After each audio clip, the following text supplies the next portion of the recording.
Good morning बच्चों। उम्मीद करता हूँ कि कंपनी लॉ के पिछले लेक्चर्स में हम लोगों ने जिन टॉपिक्स को पढ़ा है उनका अब तक आप रिवीजन कर चुके होंगे।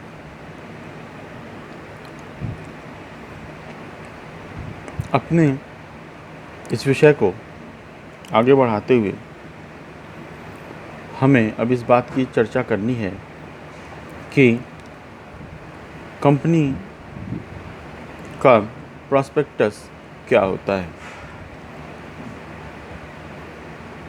प्रॉस्पेक्टस ये कंपनी अधिनियम 2013 की धारा 270 में परिभाषित किया गया है। जब हम इसके परिभाषा की बात करते हैं तो धारा 270 कहती है कि प्रॉस्पेक्टस एक ऐसा दस्तावेज है जो प्रॉस्पेक्टस के रूप में जारी किया जाता है। तो यानी प्रॉस्पेक्टस की कोई ऐसी परिभाषा नहीं बताई गई है जो आपके मस्तिष्क में, आपके माइंड में इसका कोई प्रारूप बना सके।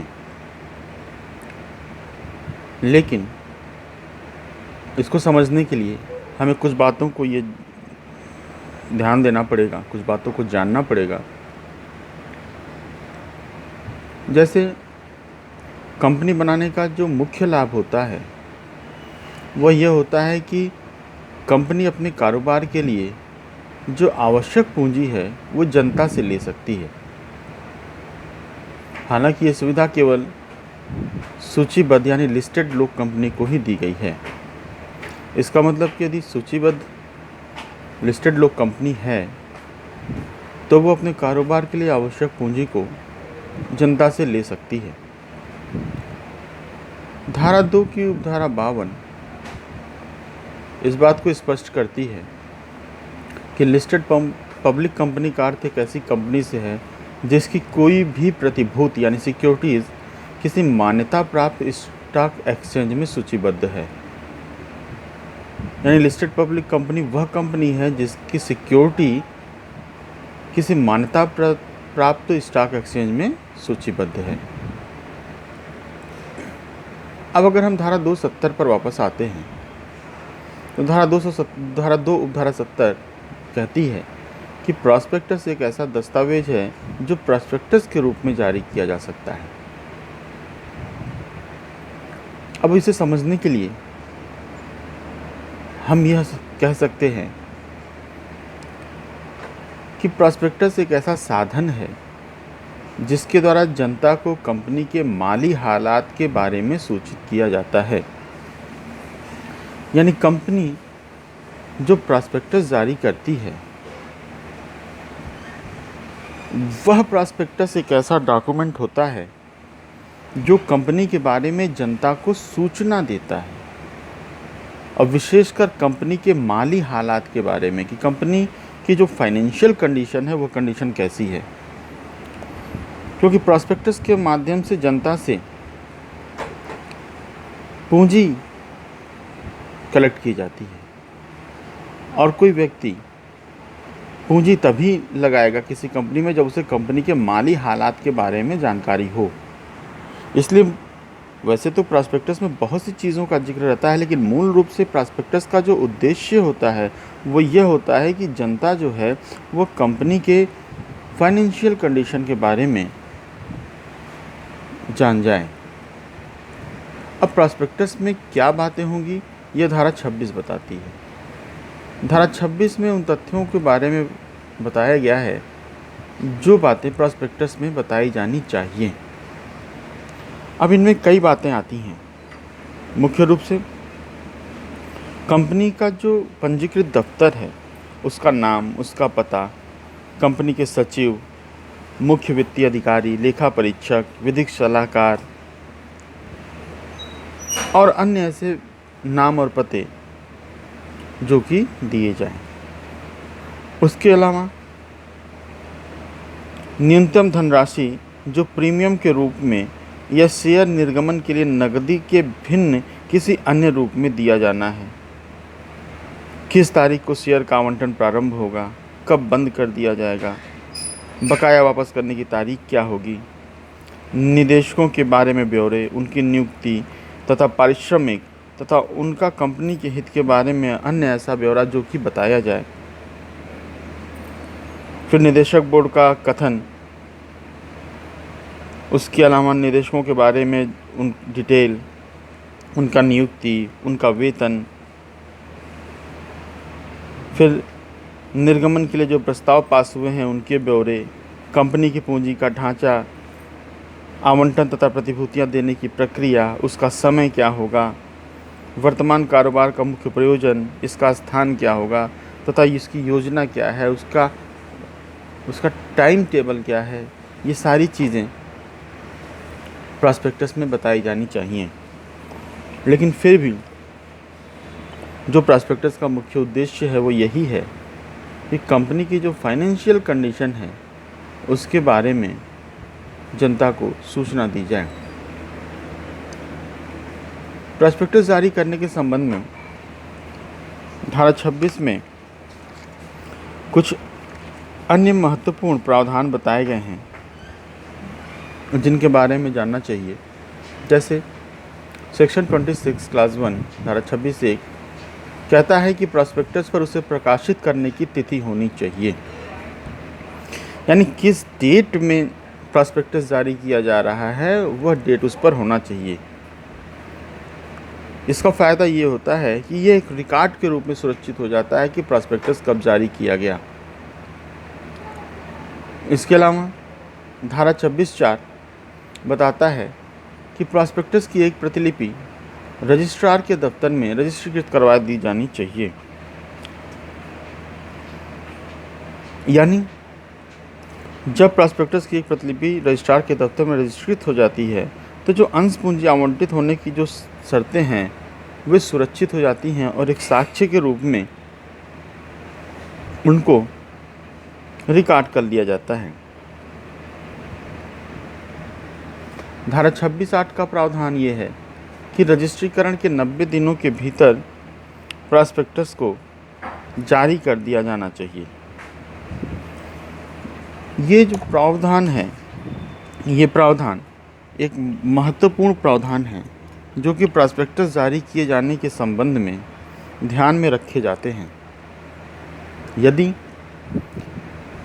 प्रॉस्पेक्टस के उपरोक्त बंधों का उल्लंघन किया जाता है तो इसके लिए कंपनी पर 50,000 रुपये से लेकर के 3 लाख रुपए तक का जुर्माना लगाया जा सकता है। और यदि कोई व्यक्ति ऐसे उल्लंघन के लिए उत्तरदायी है तो उसे 3 वर्ष तक के कारावास की सज़ा हो सकती है या 50,000 रुपये से लगाए 3 लाख रुपए तक का जुर्माना लगाया जा सकता है।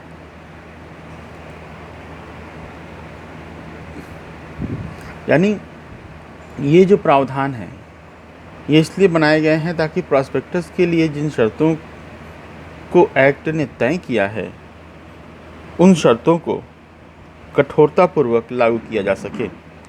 और यदि इन शर्तों को लागू करने में कंपनी विफल रहती है, उनका उल्लंघन करती है, तो फिर धारा 26 उपधारा 9 के अनुसार ऐसी कंपनी पर 50,000 रुपये से लगाए 3 लाख रुपए तक का जुर्माना लगाया जा सकता है। और यदि कोई व्यक्ति ऐसे उल्लंघन के लिए उत्तरदायी है तो फिर उस व्यक्ति को भी 3 वर्ष तक के कारावास की सज़ा हो सकती है या फिर 50,000 रुपये से लगाए 3 लाख रुपए तक का जुर्माना लगाया जा सकता है।